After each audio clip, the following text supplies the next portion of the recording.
Travel कर रही थी, वहां से कर रही थी। उस दिन तो आपने कभी मिस नहीं किया, जिस दिन आपकी मदर या फादर जो भी जिनकी डेथ हुई पिताजी थी, फादर पिताजी। की। हाँ, उसी दिन थर्सडे को ही आपने प्रोग्राम चालू रखा।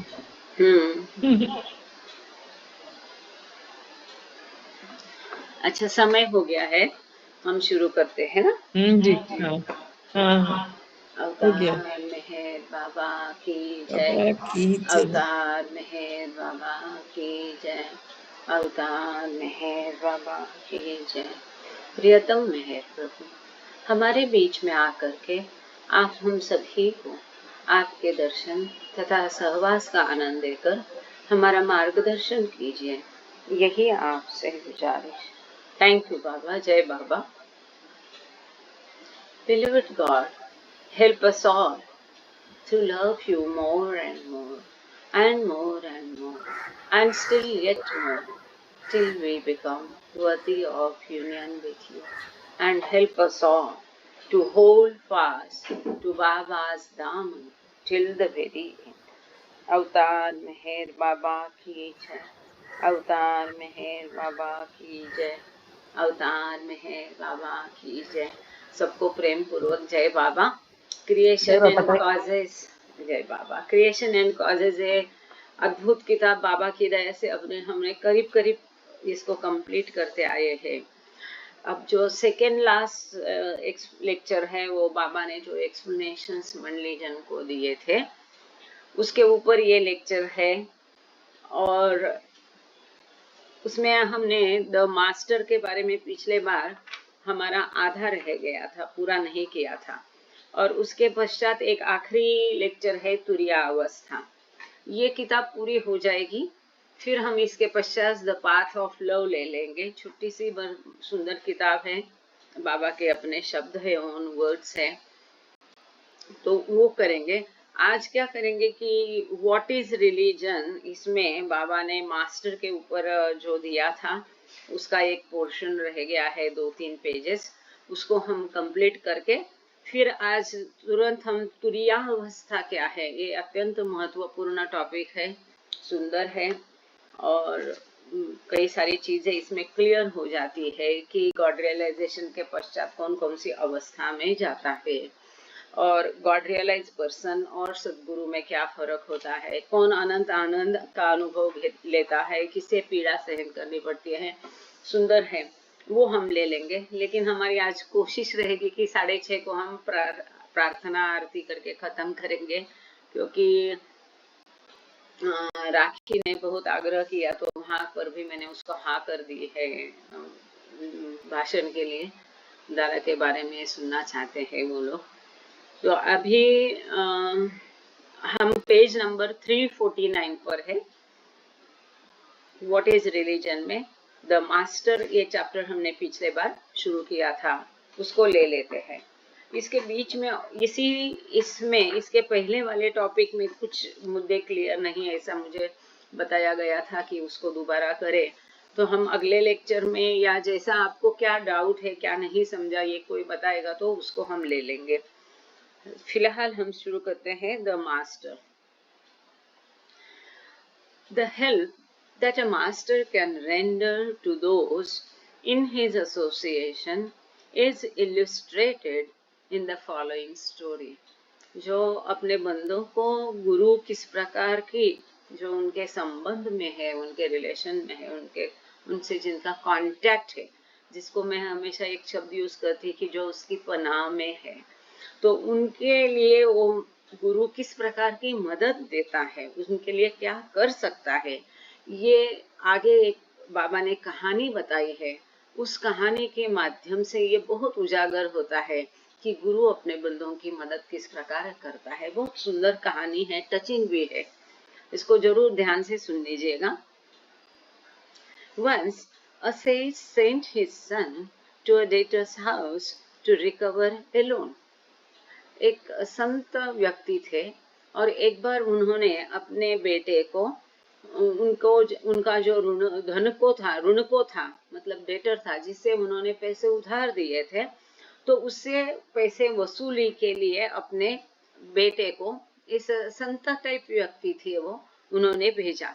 अब यहाँ ये सवाल नहीं पैदा करना है कि वो साधु संत थे तो पैसा कैसा दिया, ऐसा कुछ नहीं है। शेरियार जी इतने संत व्यक्तित्व थे, फिर भी उनका ताड़ी का दुकान था, बाबा ने भी कई बार उसे चलाया था।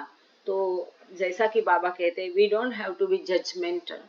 कौन क्या कर रहा है ये बाहरी रूप से अंदर ही ने उसकी अवस्था को नहीं परख सकते हैं।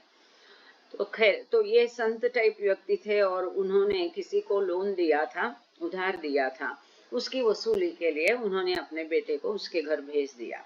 The son was advised never to sleep under the shade of a tree. ये अपने बच्चे को उन्होंने 3 आज्ञाएं देके भेज दिया था। उसमें पहली आज्ञा ये थी, उनकी सलाह या एडवाइस किया, उन्होंने अपने बेटे को ये सलाह दी थी कि कभी भी एक पेड़ की नीचे छांव में, पेड़ के छांव में कभी रात को सोना नहीं, मतलब नेवर टू स्लीप, पेड़ के नीचे उसकी छांव में कभी सोना नहीं। Never to pass the night in a city during the journey, किसी शहर में रात गुजारना नहीं, ये यात्रा के दौरान अपनी रात किसी भी शहर में गुजारना नहीं। And not to sleep at the debtor's house, जिसने लोन लिया है, उधार लिया है, ऋण लिया है, उसके घर पर रात गुजारना नहीं। ऐसे 3 एडवाइस उन्होंने अपने बेटे को भेजकर बताकर भेज दिया। परंतु आगे उन्होंने उसे ये भी सलाह दी, but at the same time he was instructed to obey the commands of an experienced guide if he chanced to come across one. ये आज्ञाएं तो उन्होंने ये सलाह दी, परंतु ये भी बताया कि रास्ते में यदि वो किसी अनुभवी गुरु, गाइड, मार्गदर्शक के कांटेक्ट में आता है तो वो जो कहता है वैसा करना, उसकी आज्ञाओं का पालन करना। वो व्यक्ति, मार्गदर्शक व्यक्ति अनुभवी होनी चाहिए, ऐसा भी बेटे को बताया। बहुत महत्वपूर्ण बात है ये 3 नियम उन्होंने लागू कर दिए उसके ऊपर, परंतु ये अत्यंत महत्वपूर्ण है, ध्यान दे के सुनना। ये 3 नियम मतलब एक शरीयत समझो, धर्म के नियम समझो, संहिता समझो, ये ऐसा कायदा है। यद्यपि कोई मार्गदर्शक आपको गुरु मिलता है तो वो जैसा बोलेगा उसके आज्ञाओं का पालन करे, फिर भले वो आज्ञाएं इन आज्ञाओं के विपरीत हो या विरुद्ध हो। जैसा कि आगे हम इस कहानी में देखने जा रहे हैं, एक सुंदर कहानी के माध्यम से बहुत महत्वपूर्ण मैसेज यहाँ बाबा ने दिया है, जिससे कि आप जिसके जितने भी मन में शंका है निपट जाएगी। The boy started on the journey and by sunset met up with an aged person who seemed to him to be a man of experience. अब ये उनके बच्चे ने यात्रा, बेटे ने यात्रा शुरू की। हमें ये ध्यान रखना चाहिए, ये उन दिन थे, तब के पुराने दिन थे जब यात्रा पैदल अधिकतर की जाती थी, घोड़े पर की जाती थी, बैलगाड़ी से की जाती थी, ज्यादातर अधिकतर पैदल की जाती थी। तभी ऐसा नहीं है कि थांबा है, होटल है, कहीं खाना खाया या रात को सो गए, ऐसे वो दिन नहीं थे और बिजली नहीं थी, तो ये पुराने दिनों की बात है। तब जब बेटे ने उनकी यात्रा शुरू की तब शाम को उनको सूर्यास्त के समय एक बुजुर्ग व्यक्ति उनसे मिले जो कि अनुभवी थे। This old man declared that he was traveling to the same destination and asked the boy to accompany him. अब ये जो बुजुर्ग व्यक्ति थे उन्होंने कहा कि अरे मैं भी उसी दिशा में वहीं जा रहा हूँ, तो हम क्यों ना साथ चलते हैं। जैसा कि आमतौर पर होता है ना, एक ही जगह कई लोग जा रहे हैं तो व्यक्ति है, समाज प्रिय व्यक्ति है, तो साथ कोई चाहता है कि कोई साथ में चले। और उन दिनों तो साथ में चलना और भी जरूरत होती थी, अंधेरा होता था, जंगली जानवर होते थे, डकैतियाँ होती थी, बिजली नहीं हुआ करती थी। तो उस व्यक्ति ने उनसे कहा कि मैं भी वही जगह पर जा रहा हूँ और क्यों ना तुम मेरे साथ चलो। After some time, they came upon a big and shady tree, and there the old man decided to halt for the night. थोड़ी से चलने के बाद उनको एक घनी छांव वाला बहुत बड़ा पेड़ दिखाई दिया और फिर उन बुजुर्ग व्यक्ति ने कहा कि क्यों न हम इस पेड़ के नीचे अपनी रात गुजारे। Remembering his father's words that if a guide was with him, he should obey him. The boy raised no objection in sleeping under the shade of the tree and was soon lost in dreamland. तो पिताजी ने क्या कहा था कि किसी भी पेड़ के छांव के नीचे अपनी रात गुजारना नहीं, परंतु पिताजी ने यह भी कहा था कि कोई बुजुर्ग अनुभवी व्यक्ति साथ में है तो उस समय वो व्यक्ति कहेगा वैसा करो। तो ये व्यक्ति अनुभवी थे, बुजुर्ग थे, उन्होंने बताया कि चलो हम पेड़ के नीचे सो जाते हैं, तो उन्होंने कोई ऑब्जेक्शन नहीं उठाया और रात को आराम से जल्दी वो नींद के अधीन हो गए स्वप्न देखने ले। The old man, however, this is most important. The old man, however, stayed awake. वो जो बुजुर्ग व्यक्ति थे वो सोए नहीं, वो बच्चा सो गया, यंग बॉय सो गया, परंतु जिनकी सलाह से वो यात्रा कर रहा था वो बुजुर्ग व्यक्ति जागता रहा, वो सोया नहीं। And he was keeping watch at midnight when a big serpent appeared under the tree. वो बुजुर्ग व्यक्ति जागते रहे, पहरा देते रहे और तभी एक बहुत बड़ा सांप वहां पर पेड़ के नीचे आ गया। The vigilant guide, I repeat, the vigilant guide immediately killed the monster and the rest of the night passed off safe.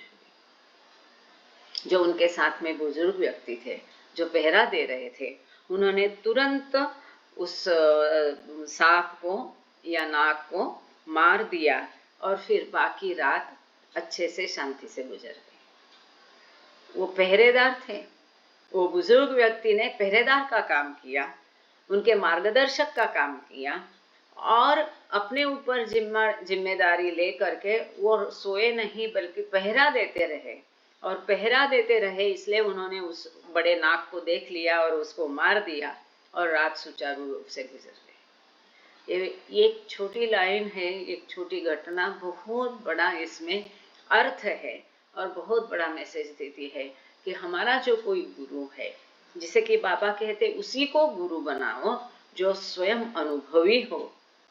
मतलब एरे गेरे किसी साधु संत को गुरु नहीं बनाना।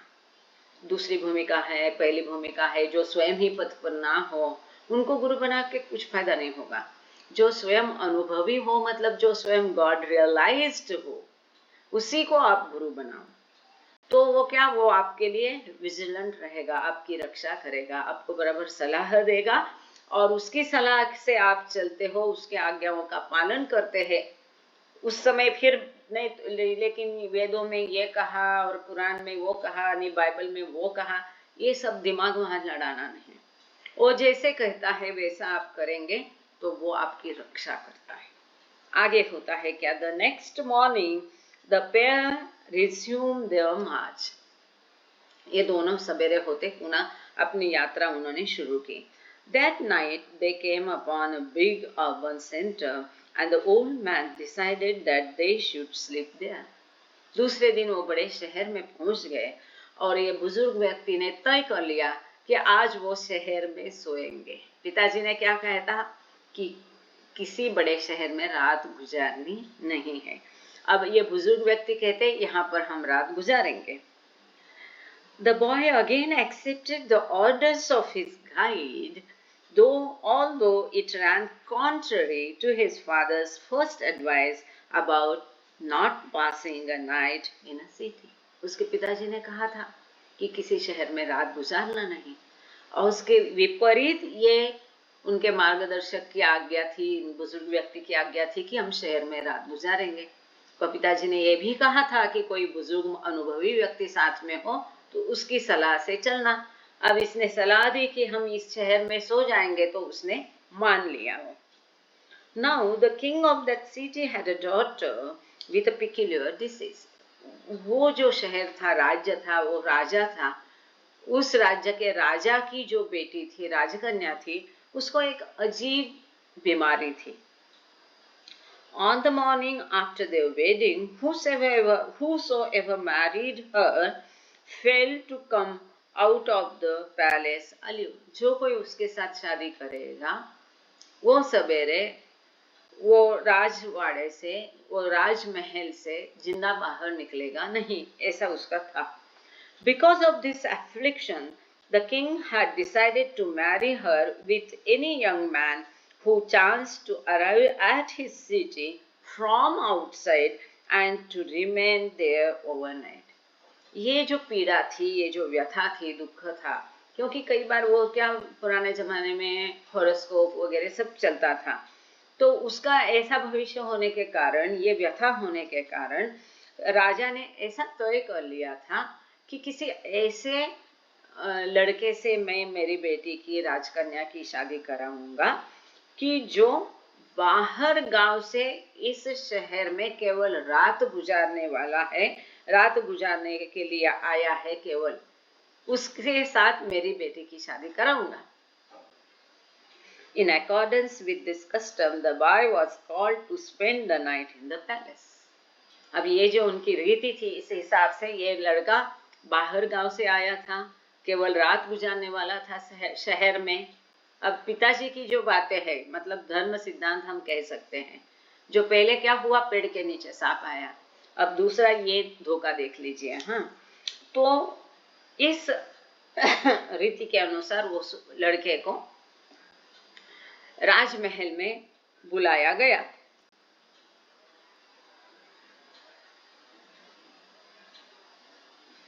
जय बाबा। अमित सहगल जी, आप प्रेजेंटेशन कर रहे हैं,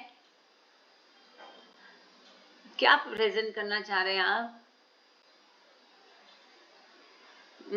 क्योंकि फिर क्या है ना, रिकॉर्डिंग में बाधा आ जाएगी। जय बाबा। एनीवे, आगे चलते हैं। तो ये बच्चे को वहां पर बुलाया गया महल में रात गुजारने के लिए। Before allowing him to be taken away, however, the old man gave the lad certain instructions. लेकिन इस बच्चे के साथ जो उसका गुरु था, अनुभवी बुजुर्ग व्यक्ति थे, उनको अब राजा की आज्ञा है, जाने तो देना ही पड़ेगा, परंतु राजमहल उसे भेजने के पहले इस बुजुर्ग व्यक्ति ने उस बच्चे को कुछ सूचनाएं दी और उन सूचनाओं का कड़ाई से पालन करने के लिए है कहा। To his great bewilderment, the young man soon found himself in the royal harem, but sticking strictly to the instructions of his guide, he passed a comfortable night and lived to tell also the next morning. अब इस बच्चे को महल में भेजने के पहले उसके साथ जो गुरु था, उसका मार्गदर्शक था, उसने उसको कुछ सूचनाएं दी थी।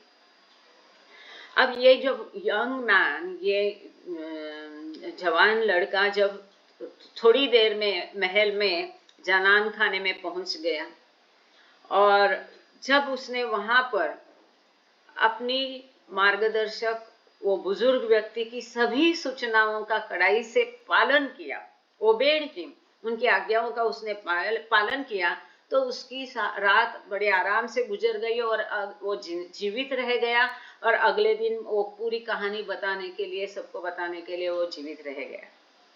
ये महिमा है गुरु की आज्ञाओं का। ये जो लोभ था, मोह था, उसमें वो फंसा नहीं। ये राजमहल, राजकन्या, उसके साथ विवाह, ये कितना मोह भरी दुनिया थी, उससे उसने अपने आप को अलग रखा अपने मार्गदर्शक के आज्ञा के हिसाब से। Ultimately, the two travelers reached their destination. ये दोनों अपने जो जगह है, जिसने ऋण लिया था, लोन लिया था, उसके जगह पर पहुंच गए। And the debtor repaid to the boy the loan that was due. वो जो ऋण को था, उसने अपना लोन जो लिया था, ऋण लिया था, वो उसने वो पैसा वापस किया बेटे को। He was about to start returning back home when the old man insisted on their taking rest on spending the night in the debtor's house, since the debtor was extending his hospitality.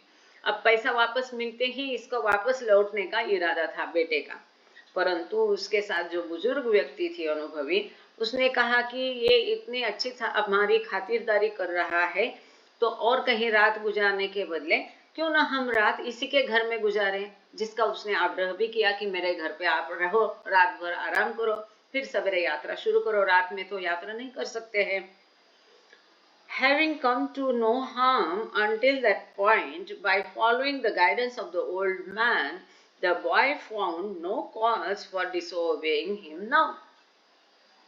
अभी तक जितनी आज्ञाएं उसके पिताजी ने उसको सलाह दी थी, उसके विपरीत आज्ञाएं उसके मार्गदर्शक ने दी, लेकिन वो करके भी अभी तक उसे कोई धोखा नहीं पहुंचा। इसलिए क्योंकि उसको काफी सारी बातें तो पता ही नहीं थी, जैसे कि पहली रात वो मार्गदर्शक उसके लिए जाग रहा था, उसने उस सांप को मार गिराया वगैरह वगैरह। वो धोखा अभी तक इसे कुछ नहीं हुआ, तो उसने सोचा चलो ये भी अभी इसी की बात मान लेते हैं। हालांकि पिताजी ने कहा कि वहां मत रहो, लेकिन वो मार्गदर्शक बोल रहा है कि यहीं पे रहो, तो चलो हम पिताजी की बात का उल्लंघन करके यहाँ पर रह लेते हैं। After supper, when the host inquired as to where they would prefer to sleep, the old man requested their beddings to be arranged in the veranda of the house. रात का खाने के पश्चात फिर जिनके घर वो रुके थे, उन्होंने पूछा कि आप कहाँ सोना पसंद करोगे। तो ये जो बुजुर्ग व्यक्ति था उसने कहा कि हम बाहर, घर के बाहर बरामदे में हम सो जाएंगे, वरांडा पर रात हम गुजारेंगे और वहीं पे हमारे बिस्तर लगाए जाएं। The two of them lay down to sleep at the designated place. और उनका बिस्तर बाहर वरांडा पर लगाया गया जैसा वो चाहते थे। At midnight, however, the old man suddenly arose and roused the debtor's two sons who were sleeping inside. लेकिन आधी रात को अचानक ये मार्गदर्शक व्यक्ति उठ खड़ा हो गया और वो ऋणकों के अंदर जो जिसने लोन लिया उसके दो बेटे अंदर सो रहे थे, तो उसने उनको जगाया। किसने? ये जो बाहर मार्गदर्शक व्यक्ति, बुजुर्ग व्यक्ति सो रहा था वो बच्चे के साथ में, उसने अंदर जाके वो जिसने लोन लिया था उसके दो बेटे जो अंदर सो रहे थे उनको जगाया। He asked if they would be oblige him by exchanging places, since the old man and the boy, he said, newcomers to the district, were finding it cold out in the unprotected veranda. तो उसने क्या किया, वो व्यक्ति के दोनों बेटों को उठाया जो जवान थे और उनको बोला कि हम हमारी आपस में जगह चेंज कर लेते हैं। मैं और मेरे साथ ये जो बच्चा है, यंग बच्चा, हम ये शहर के नहीं, बाहर से है, हमें ये ठंड की आदत नहीं, हमें बाहर बहुत ठंड लग रही है, तो क्यों ना आप दोनों बाहर सो जाओ और हम दोनों अंदर सो जाते हैं। The two sons naturally agreed to this arrangement and duly obliged their guest. अब ये जो व्यक्ति था उसके दोनों बेटे ने ये बात तुरंत मान ली और अंदर मेहमानों को सोने को भेज दिया और खुद वरांडा पे दोनों सो गए। In the morning, however, when the son of the sage arose, he was witness to gruesome tragedy. जब सवेरे हो गए हैं, सूरज निकल आया और जब ये बेटा, संत का बेटा जब उठ गया तो बहुत दुखद घटना उसने देख ली। क्या हुआ था? The host was wailing and weeping over the murder of his two sons, who he said were done to death overnight by the robbers. ये जो जिनके घर में उन्होंने पनाह ली थी, जिसने लोन लिया था, वो सवेरे रो रहा था। वो कह रहा था कि मेरे दोनों बेटों का खून हो गया है, रात में जो डाकू लोग हैं उन्होंने उनको मार दिया है। The fact of the matter was that this wretched miser himself had committed the foul deed, believing his own sons to be the two visitors whom he had cleverly tricked, as he supposed, by inducing them to spend the night under the shelter of his own hospitality, all the while intending to murder them as a means of recovering the money which he had paid out to the sage son. ये जो व्यक्ति था जिसने पैसे लिए थे संत से और बेटे को उसके वापस लौटाए थे, उसने क्या किया था? मन में उसके मैल था। उसने उसको ये सोच के उनको मेहमान नवाजी की कि तुम सो जाओ यहाँ पर, मैं मेरा जगह तुम आप यूज करो। और उसने ये सोचा कि रात को ये सो जाएंगे तो मैं उनका खून करके जो दिए हुए पैसे वापस ले लूंगा। अब उन जमाने में तो ये कायदा सुव्यवस्था ये सब बहुत मुश्किल बातें थी, पता करना भी मुश्किल था। ना ही फोन थे ना कुछ था, कहाँ बेटा गया, जंगल में फंस गया, कहाँ गया, कुछ पता नहीं रहता था, अगर मर भी जाता था। तो उसने क्या किया था, ये गंदा प्लान उसके मन में था और ये बहुत चालाकी से उसने प्लान बनाया था कि वो दोनों विजिटर को मैं रात को मार दूंगा।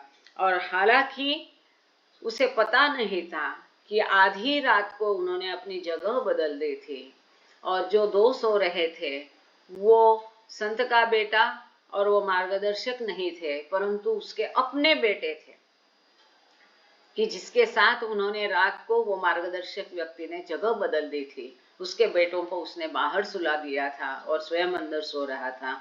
और वो बाहर वाले अपने बेटे हैं वो पता नहीं था, उसने खुद ने अपने बेटों को मार दिया था, ये समझ करके कि वो संत का बेटा है और उसके साथ का यात्री है, ऐसे समझ के उसने स्वयं के अपने दो बेटों को मार दिया था। और वो रोए जाता था, चिल्ला रहा था, परंतु सच उसने बताया नहीं था, बोले कि डाकू ने उनको मार गिराया।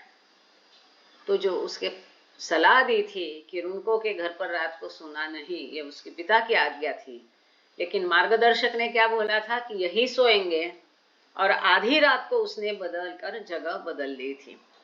Despite this despite this horrific incident, the old man and the boy quickly set out on their return journey. ये सब वहाँ भयंकर घटना घटने के बावजूद वो बेटा और उसका मार्गदर्शक व्यक्ति वहाँ से तुरंत यात्रा पर निकल पड़े। As they traveled, the boy could not resist telling his old guide about the instructions that his father had placed on him at the outset of his adventure, and yet each time that he had gone against those orders, he had found them to be groundless. अब वापसी की यात्रा शुरू हो गई तो ये बच्चे से रहा नहीं गया और उसने अपने साथ के उस बुजुर्ग व्यक्ति को कहा कि मेरे पिताजी ने तो ऐसे ऐसी आज्ञाएं दी और हमने तो हर बार उन तीनों आज्ञाओं का उल्लंघन किया और फिर भी ऐसे कोई खास हमें धोखा नहीं पहुंचा है। तो मुझे नहीं समझ में आता है कि पिताजी ने ऐसी आज्ञाएं क्यों दी थी कि जिसका कोई मतलब है नहीं है। The old man smiled and reminded him that his father had also allowed him to obey the commands of an experienced guide. The important word is experienced guide. तो फिर वो बुजुर्ग व्यक्ति ने उसको याद दिलाया कि उन तीन आज्ञाओं के साथ ही आपके पिताजी ने आपको ये भी आज्ञा दी थी कि जो अनुभवी आपके साथ मार्गदर्शक होगा उसकी आज्ञाओं को पालन करना, वो जो कहेगा वो सुन लेना। But all the same, I cannot see any sense in those first instructions, cried out the boy. तो बच्चा बोलने लगा लेकिन फिर भी वो जो तीन आज्ञाएं मेरे पिताजी ने दी थी वो सेंसलेस थी, मुझे उसमें कोई दम नहीं लग रहा है, उसमें क्या मतलब था, ऐसा ये बच्चा कहने लगा, वो संत का बेटा। At this juncture, the old man related to him the full story of all that had happened during their journey together, and he convinced him that if, in his own absence, the boy had disregarded the Shariat, which here has been represented by the father's rules and regulations for the trip, the boy would certainly have come to grief. फिर पहले दिन से क्या क्या हुआ, वो सांप को मार गिराया, वहाँ की इंस्ट्रक्शन महल की, और यहाँ पर जंगल का बदल कर उसको बचाना। हालांकि तीनों आज्ञाओं का उल्लंघन किया था, परंतु वो किसकी आज्ञा से किया था? अनुभवी व्यक्ति से। और बचाया किसने? अनुभवी व्यक्ति ने। तो फिर वो अनुभवी व्यक्ति उसे सब कुछ बताता है जो भी घटा, क्योंकि उसे पता नहीं था, वो तो सो रहा था अच्छी नींद। और फिर उसने बच्चे को बताया, उस लड़के को बताया कि वो उस मार्गदर्शक व्यक्ति के अभाव में वो अगर नहीं होता और फिर इस लड़के ने तीनों आज्ञाओं का उल्लंघन किया होता तो डेफिनेटली वो मुश्किल में फंस जाता था। उसके पिताजी की आज्ञाएं एक धर्म संहिता जैसी है। मतलब यदि आपको कोई गुरु नहीं है, आप किसी अवतार के पनाह में नहीं है, अपने आप से आप रास्ता चल रहे हैं, अभी आध्यात्मिक पथ पर आप गए नहीं, तो धर्म संहिता सुचारू रूप से आपका मार्गदर्शन करती है। उनका कड़ाई से पालन करना हमारा कर्तव्य है। पर धर्म संहिता का कितना अहमियत है, इतनी है, इसके आगे नहीं। कोई भी धर्म संहिता किसी भी सद्गुरु गुरु अवतार की आज्ञाओं से बड़ी नहीं है। ये इसका हिडन मैसेज है। अगर गुरु साथ में नहीं होता और फिर इन आज्ञाओं का मतलब धर्म संहिता का वो उल्लंघन करता तो डेफिनेटली उसे दुख भोगना पड़ता था। अब इनका उल्लंघन करके भी उसे दुख भोगना नहीं पड़ा। इसका कारण ये अनुभवी व्यक्ति, मार्गदर्शक या गुरु उसके साथ में था, उसने उसको बचा लिया है। वे आगे ये बहुत महत्वपूर्ण है। कई लोग पूछते हैं कि पूजा करना है कि नहीं करना है, क्यों करना है या नहीं करना है। मेरे ख्याल से उनको इससे उत्तर मिल गया होगा कि गुरु सद्गुरु अवतार से कोई धर्म बड़ा नहीं है और धर्म की अहमियत तब तक ही है जब तक आप पथ पर नहीं आते। तो आपको उस लायक बनाने के लिए, पथ के लायक, वो एकदम कुछ कामी या बिना काम का है ऐसा भी नहीं है। आगे बाबा कहते the various shariats or tenets of the religions fell into insignificance before the personification of truth or hakikat. Yet, from the point of view of the masses and millions of people who do not enjoy the direct close contact of a master, the Shariat is indeed, as said by Swami Vivekananda, the manifestation of divinity already in man. बहुत सुंदर है और बहुत बहुत महत्वपूर्ण है चार लाइनें। यहाँ बाबा ये कहते हैं किसी भी धर्म के नियम सिद्धांत, धर्म सिद्धांत जो होते हैं, जो सत्य है, ईश्वर है, ट्रुथ है या जिसे हकीकत कहते हैं, जो प्रगटीकरण है ईश्वर का या अवतार है, उसके सामने किसी भी धर्म के सिद्धांत या नियम का कोई महत्व नहीं है। इनसिग्निफिकेंस, उनका कोई अहमियत नहीं, महत्व नहीं। किसके सामने? सद्गुरु अवतार ईश्वर के सामने उनका पर्सोनिफिकेशन ऑफ ट्रुथ, मतलब ईश्वर का प्रगटीकरण, मतलब अवतार के सामने इन धर्म के सिद्धांतों की कोई अहमियत नहीं है।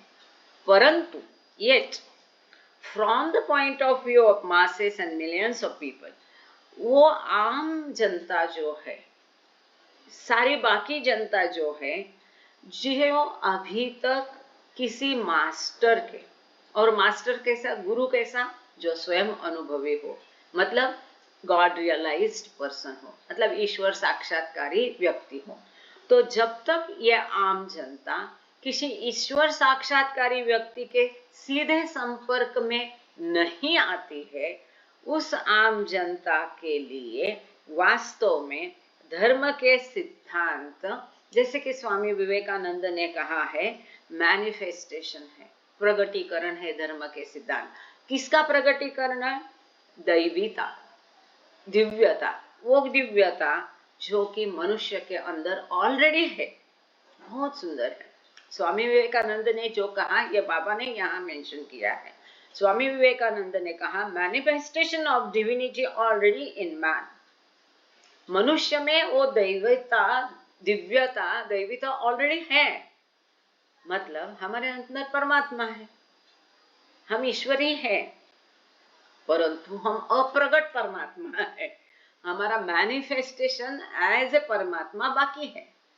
तो जो आम जनता जिसके अंदर ईश्वर है परंतु वो अप्रगट रूप में है, वो आम जनता जो अभी तक किसी सद्गुरु या अवतार के सीधे संपर्क में नहीं आई है, उनके लिए धर्म के सिद्धांत है। This manifestation of divinity in the Shariat assumes its real aspect in the man who begins to trade the actual path or tariqat. It increases with the knowing and seeing of God at the stage of marifat, and it achieves its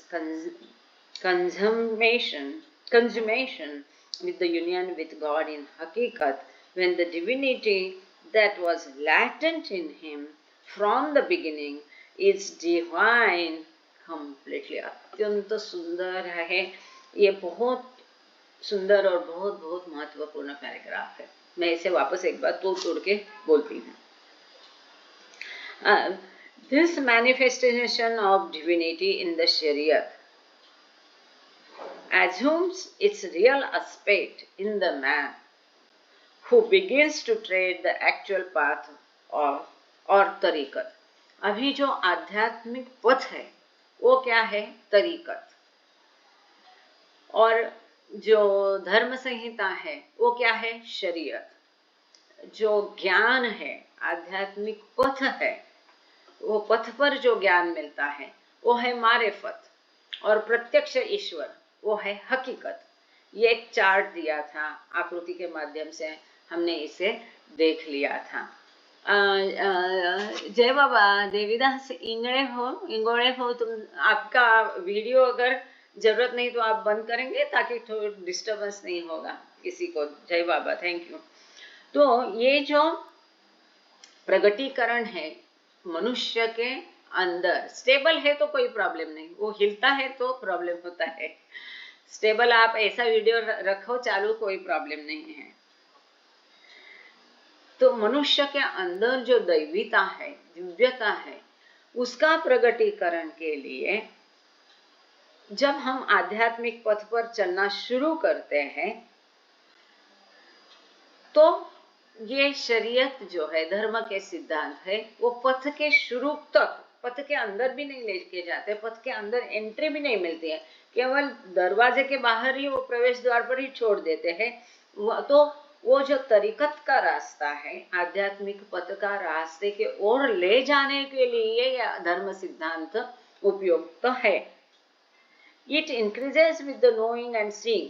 अब इनसे, इन धर्म सिद्धांत का उपयोग क्या है, वो किस प्रकार हमारे उपयोग में आ सकते हैं कि ईश्वर को जानने के लिए, ईश्वर को देखने के लिए, ईश्वर को पाने के लिए, ये ईश्वर का ज्ञान प्राप्त करने के लिए और इसको ईश्वर के साथ एक हो जाने के लिए और स्वयं ईश्वर बनने के लिए ये धर्म के सिद्धांत उपयुक्त हो सकते हैं। कैसे? यही धर्म के सिद्धांतों के माध्यम से वो व्यक्ति अपने आप को तैयार करेगा। इनके माध्यम से, जैसे कि बाबा स्कूल में बच्चों को, उस इलाके के बच्चों को, उन इलाकों में जो परफेक्ट मास्टर हुए थे, संत महात्मा हो गए थे, सद्गुरु हो गए थे, उनकी कहानियां बता के बाबा उनको प्रोत्साहित करते थे और ऐसी कहानियां सुनकर बच्चे प्रोत्साहित होते हैं और बचपन में जो ये बीज उनमें बोए जाते हैं वो अत्यंत प्रभावी होते हैं। किसी बच्चा उसी जन्म में वो जन्म पार करके अपना ईश्वरत्व प्राप्त कर लेगा, जैसे कि सेंट असिसी के बारे में बाबा ने बताया, या कोई बच्चा कुछ जन्म के बाद में वो बीज उसके जो बोए हुए हैं उसका बड़ा फल पाएगा। तो इस प्रकार से धर्म के माध्यम से, धर्म के सिद्धांत जो है, आधा किलो और थोड़ा बाल। अरुणा दीदी आपका माइक चालू है। हाँ हाँ, एक मिनट, सॉरी। मैं इंतजार कर रही, आप बंद करेगी तब मैं शुरू हाँ कर रही, एक मिनट। क्योंकि क्या है ना, फिर रिकॉर्डिंग भी खराब होता है और क्या बोल रहे हैं वो समय नहीं देता है। आप जस्ट प्लीज म्यूट इट। हाँ, थैंक यू, जय बाबा। कभी क्या होता है ना, ये जब आप लोग माइक गलती से भले खुल जाता है ना, इसके बाद में फिर वो रिकॉर्डिंग आवाज ही आती रहती है, वो रिकॉर्डिंग वापस ठीक से नहीं होता है, क्योंकि ये गूगल मीट और रिकॉर्डिंग के कुछ लिमिटेशंस है और कुछ नहीं है।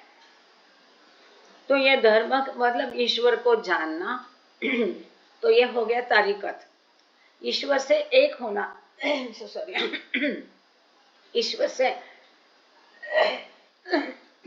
ईश्वर से एक होना मतलब ईश्वर से मिलन, ये हो गया हकीकत।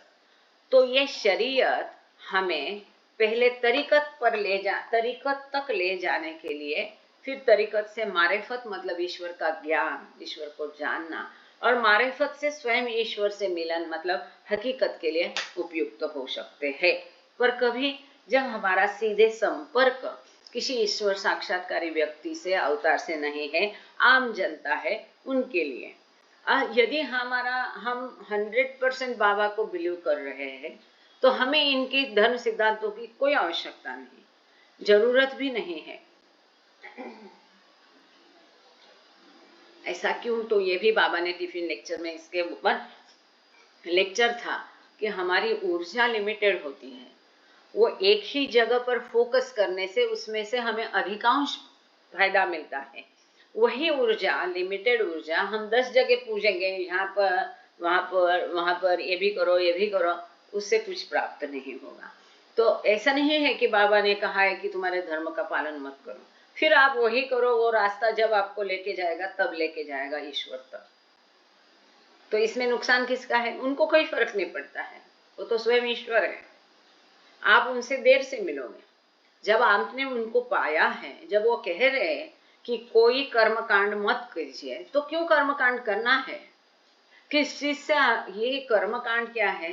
कोई चीज पाने के लिए या किसी चीज से डर के हम करते, और कुछ भी नहीं है।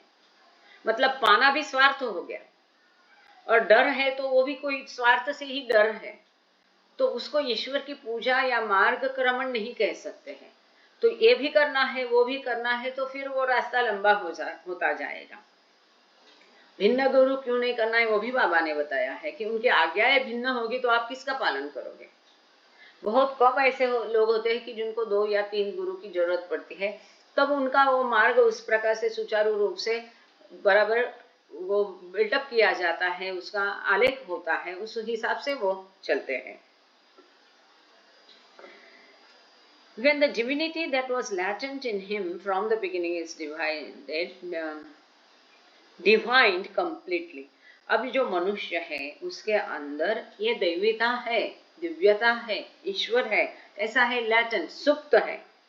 अब वो जब पूर्ण रूप से प्रकट होगा, दिव्य बनेगा, स्वयं ईश्वर बनेगा, तब ये सब प्रकारों की कोई जरूरत नहीं, तब तक ही ये मारिफत है। जब तक हकीकत नहीं तब तक मारिफत है, जब तक मारिफत नहीं तब तक तरीकत है, और जब तक तरीकत नहीं तब तक हकीकत नहीं। मतलब ये शरीयत धर्म के सिद्धांत सबसे नीचे है, फिर तरीकत मतलब आध्यात्मिक पथ, यहाँ सब धर्म खत्म हो जाते, जरूरत नहीं है।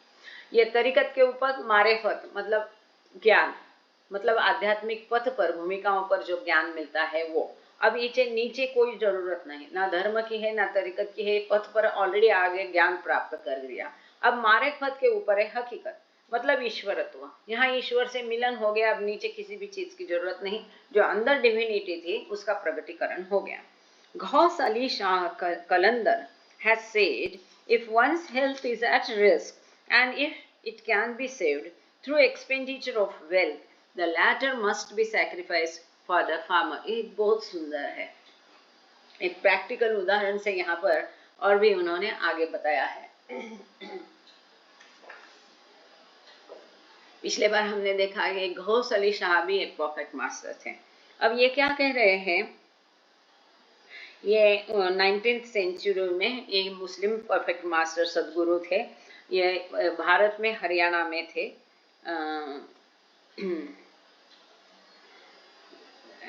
ये घौस अली शाह के 19 गुरु थे। तो एनीवे इनका जो है ये अनुभव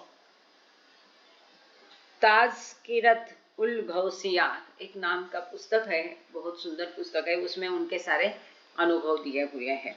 तो ये गौस अली शाह कहते हैं कि जब किसी की तबीयत हेल्थ धोखे में होगी, खराब होगी और काफी सारा पैसा दे करके उसको बचाया जा सकता है, ठीक किया जा सकता है, तो ऐसे में चाहे पैसा कितना भी बर्बाद हो वो खर्च करके उसको बचाना चाहिए।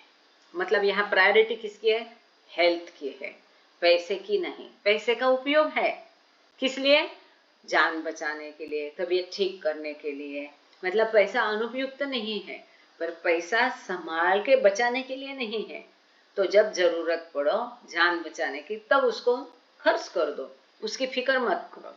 Then again, for the sake of one self respect, both wealth and health should be given up if need be।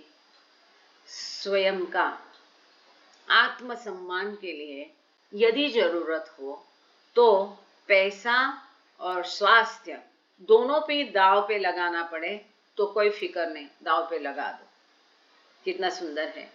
And if once religion demands the discarding of all three, even the threefold sacrifice should be made unhesitatingly for the sake of one's creed।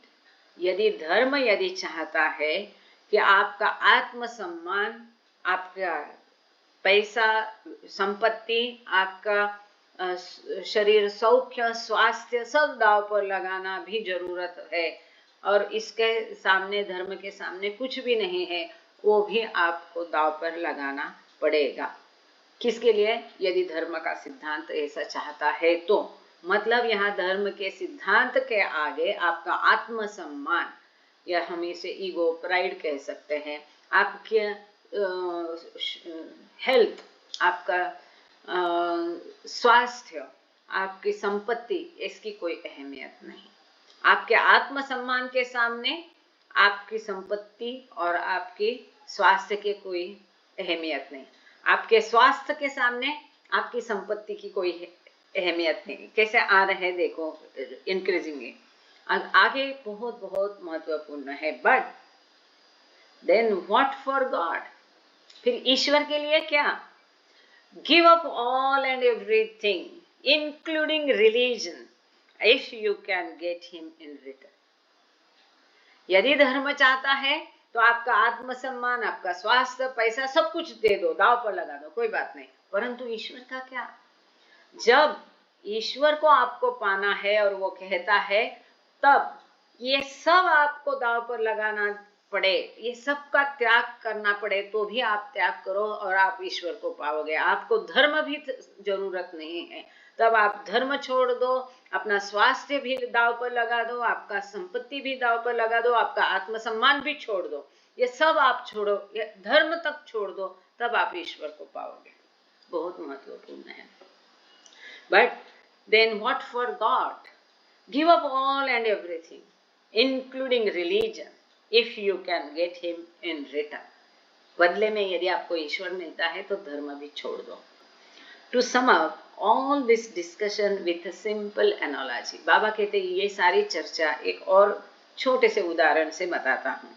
The act of thinking that there is water without ever having seen or tasted it, this can be compared to the Shariat। अब बाबा और एक उदाहरण दे रहे हैं कि धर्म कैसा है या कहाँ तक उपयुक्त है, इसका बहुत सुंदर उदाहरण है। बाबा कहते हैं The act of thinking that there is water, पानी हमने देखा नहीं, चखा नहीं, परंतु पानी है, ये जानना, ये धर्म के सिद्धांत जैसा है। मतलब हमने ईश्वर देखा नहीं, हम ईश्वर को जानते नहीं, उसका ज्ञान नहीं, उसका अनुभव नहीं, परंतु ईश्वर है ये मालूम होना, ये है धर्म के सिद्धांत। धर्म उतना ही बताता है। To begin digging a well with the purpose of trying and gaining the sight of water, this is like the tariqat। अब हमने पानी के बारे में जाना, मतलब धर्म का सिद्धांत। अब वो पानी प्राप्त करने के लिए कुआं खोदना और वो पानी का झरना उससे उभरता हुए देखना, यह है तरीकत, मतलब आध्यात्मिक पथ, कि हमने धर्म से जाना कि ईश्वर है, फिर हम आगे बढ़े उसको प्राप्ति के लिए, तो जो आध्यात्मिक पथ पर हम चलेंगे वो है तरीकत। Actually, having delved down into the ground to the point where water has been found, this, the actual seeing of the water, is comparable to मारिफत। अब जब हमें पता चला कि यहाँ पानी मिलेगा तो कुआं खोदना और जहाँ पानी का झरना मिले उस लेवल तक खोदते रहना और वहां पर वास्तव में पानी प्राप्त करना, इसे कहते हैं मारिफत, मतलब ज्ञान का मार्ग, कि वहां हम ईश्वर को जानने लगे, ईश्वर की प्राप्ति के लिए और प्रयास किए, अब हम ईश्वर को थोड़ा जानने लगे, ये हुआ ज्ञान या मारिफत। And the actual drinking of the water is हकीकत। अब जो वो कुएं में पानी आया, उस पानी को पी करके उसका अनुभव करना, ये हो गया हकीकत, मतलब ईश्वर साक्षात्कार, ईश्वर का अनुभव करना। देखो यहाँ ये बाबा ने कुआं का क्यों बताया, आप लोगों को, कई लोगों को पता होगा कि उस समय में मेहराबाद में कुआं खोदा था, पहले कुआं खोदा उसको पानी नहीं मिला था, और फिर गांव वाले आए, गांव वाले ने कहीं किसी ने पानी खोदा, कुआं खोदा, उसको पानी नहीं मिला था, फिर उसने बाबा की प्रेयर की और वो बाबा ने बोला ठीक है उसको तुम और इतना खोदो और मिल जाएगा, फिर उसने खोदा, उसको पानी मिल गया, फिर मेहराबाद की मंडली बोलने लगे उसको पानी मिला और आपने हमको यहाँ कुएं में पानी नहीं दिया, तो बाबा ने बोला वो पानी के लिए आए थे, तुमको पानी नहीं मिले या नहीं मिले तुम मुझे छोड़ के जाने वाले नहीं है। तो जैसा घटना वहां पर होती थी वो प्रैक्टिकल एग्जाम्पल बाबा देते थे। और then again to take another figure for the same idea, इसी शरीयत, तरीकत, मारिफत और हकीकत को समझाने के लिए बाबा और एक उदाहरण दे रहे हैं, सादृश्य दे रहे हैं।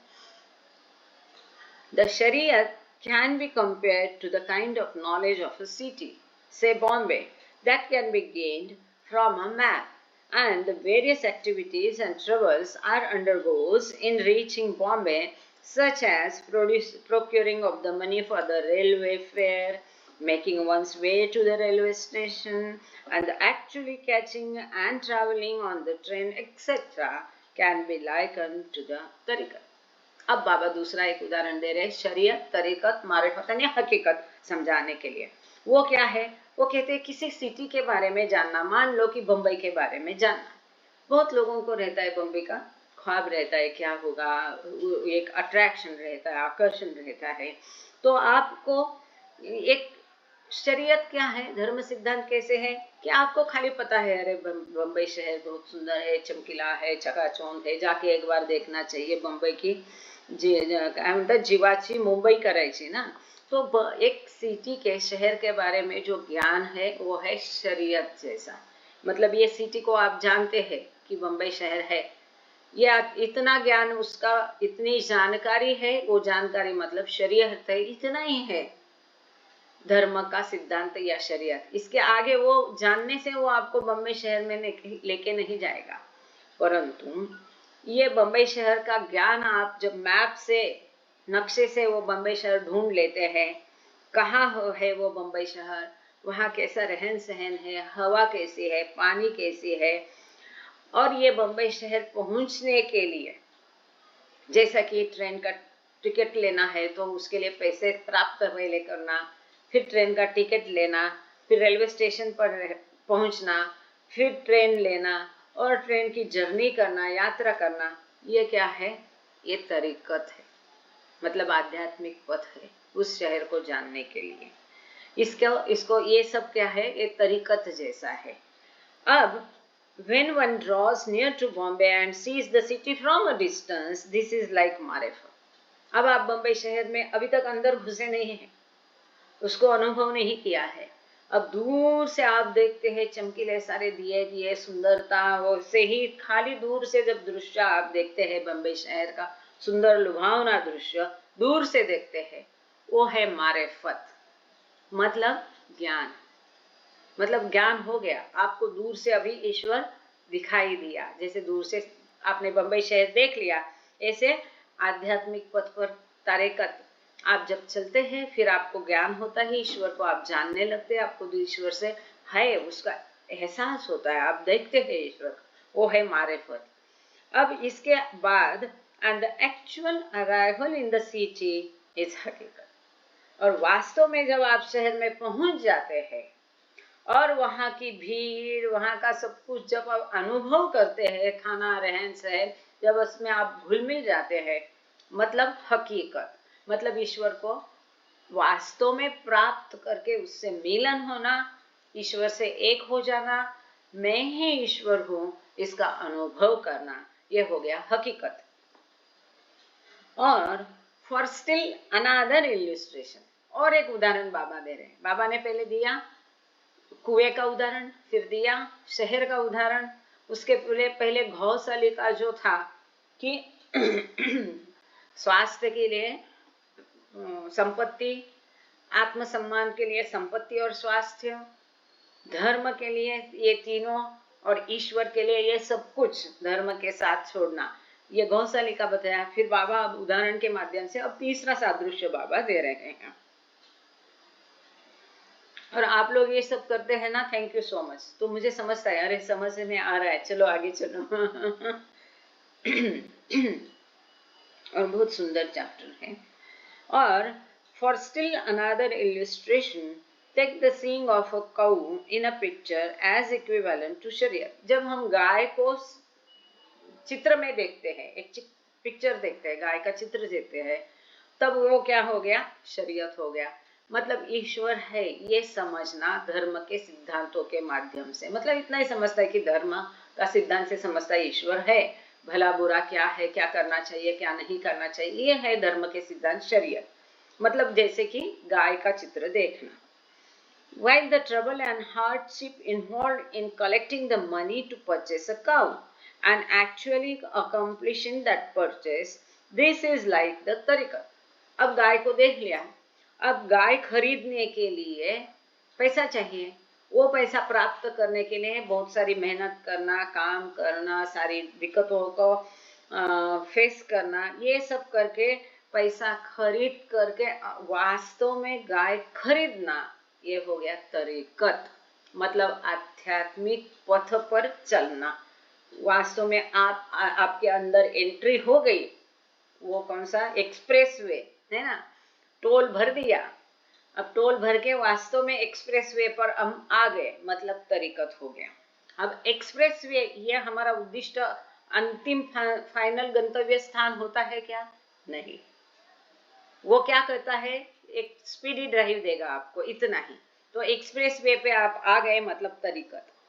The drawing forth of the milk from the cow's udder and actually seeing it before you, this is akin to marifat. अब गाय खरीद ली, अब गाय का वास्तव में दूध निकाल के वो दूध को देखना, ये हो गया मारिफत। मतलब एक्सप्रेस वे खत्म हो गया, अब जिस शहर जाना है उस शहर को आप दूर से देख रहे, हो गया मारिफत। मतलब आपको ज्ञान हो गया, एहसास हो गया, आप अब ईश्वर को देख सकते हैं, मतलब मारिफत, मतलब ज्ञान। The actual drinking of the milk, however, that is हकीकत। पर वास्तव जब आप वो गाय का दूध पी जाओगे, वो हो गया आपका अनुभव, वो हो गया हकीकत, तथ्य, वास्तव, सत्य, यथार्थता, ईश्वर, ईश्वरत्व को पाना, ईश्वर से मिलन होना, ईश्वर से एक होना, ईश्वर का स्वयं अनुभव करना कि मैं ही ईश्वर हूँ, मतलब गॉड रियलाइजेशन, मतलब हकीकत, यथार्थ, तथ्य। जब वो दूध पी जाना, मतलब ईश्वरत्व पा जाना। यहाँ पर 352 पेज पर ये जो चैप्टर था रिलीजन, व्हाट इज रिलीजन, तो ये चैप्टर यहाँ पर खत्म हो गया।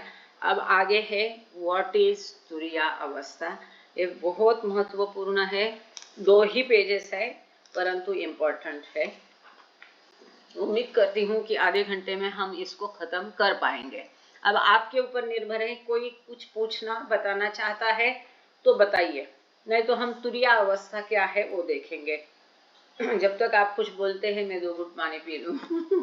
आज मुझे मदद नहीं मिली है डॉक्टर गोयल सर से, मैं सोच भी रही थी, नीलम मुझे दिखाई दी थी कि उसको बोलूँगा कि थोड़ा पढ़ लेना ताकि मेरे गले को थोड़ा आराम मिले। अच्छा, किसी को कुछ पूछना है, बताना है?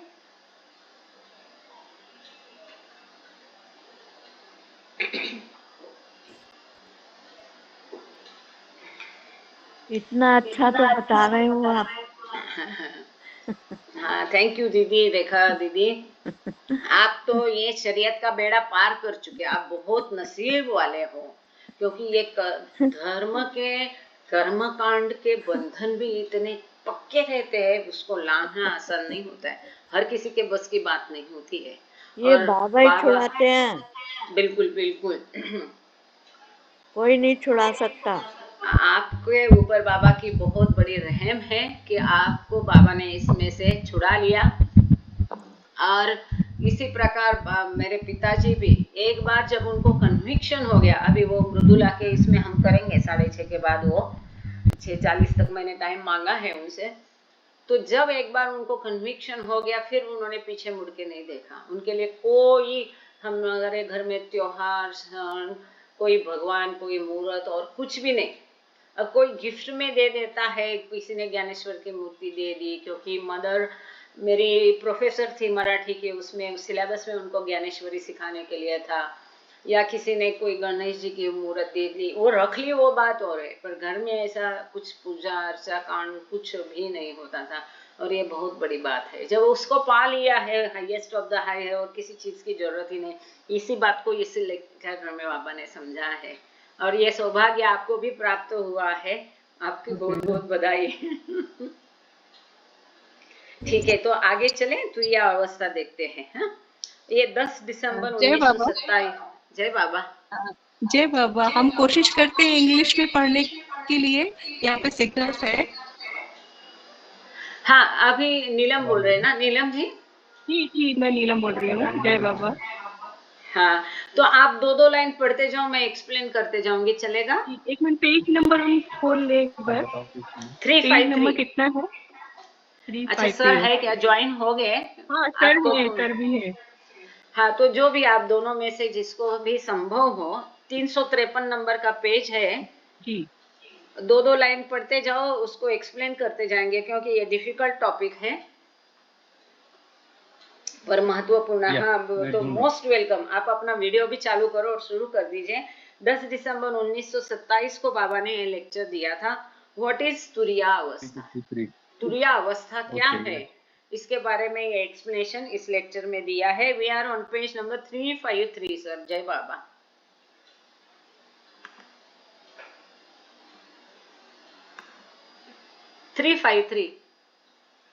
Ready? Yes. Okay. Jai Baba. जय बाबा। Am I audible? Yes sir, nice. Yeah. Am I audible? जी हाँ, जी हाँ। या You मैं are. आवाज आ रही मेरी? यस सर, आवाज आ रही है आपकी, बराबर आ रही है, अच्छे से। उनको हमारी नहीं आ रही है, उनको हमारी आप नहीं सुन आ पा रही है रहे हैं मुझे? शायद। हाँ, Okay. हमारी आवाज उनको नहीं आ रही है शायद। अरुण जी, मेरी आवाज आ रही है क्या आपको? जी सर, बिल्कुल आ रही। नहीं, हमें आ रही है। I am able to hear. Yes.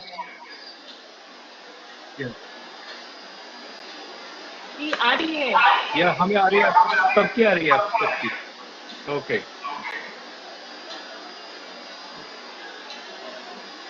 So next part is what Baba said about what is Turiya Avastha. This was on 10th December 1927. God realization once had undergoes no change.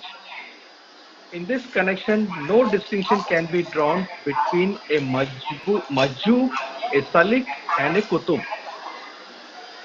The Majjub becomes God conscious and remains so forever. Similarly, the Salik and Kutub are always God realized. Shall I stop here or continue? Okay sir, thank you. तो एक महत्वपूर्ण मुद्दा यहाँ बाबा clear कर रहे Similarly, हैं। the Salik and गांगड़े sir Kutub are always God realized, God incarnate, and the personification of infinite bliss. That is Anand Rab.